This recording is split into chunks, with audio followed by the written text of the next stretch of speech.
أحيت مشتى تمجرين ببلدية فم الطوب ولاية بتنا الذكرى لعيد يناير، الاحتفالية التي انفردت بالأصالة من حيث موقع أحياء الذكرى أو الأطباق المقدمة للضيوف أو وسائل العمل التي كان يستعملها الرجل الأمازيغي في حياته اليومية بشكل عام. المشتى احتضنت أطوار فعاليات العيد الوطني الأمازيغي بأعماق جبال الأوراس الذي اكتسى حلة بيضاء من موجة سقوط الثلوج الأخيرة، وأفرشة تقليدية على جدران المنزل زادت بهاء للمنظر الطبيعي للمنطقة الأمازيغية. التغطية لعياد الساسي.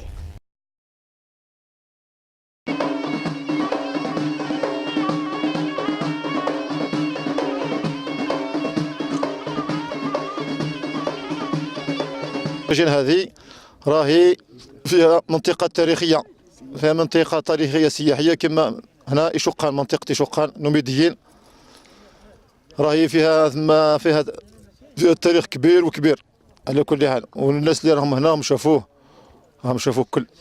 وكل عام راهي تتكرر هذه المناسبة هذه إن شاء الله، ونتمنوا إن شاء الله الإقامة الطيبة للمشاركين اللي جونا.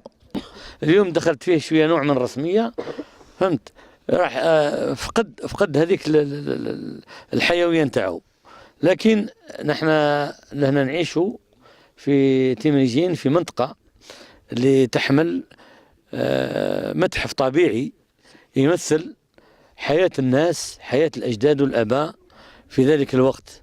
أنا نتذكر مليح لما نخرجوا نحيوا الذكرى نتاع يناير، النساء والوالدين يخرجوا في أحلى ثيابهم.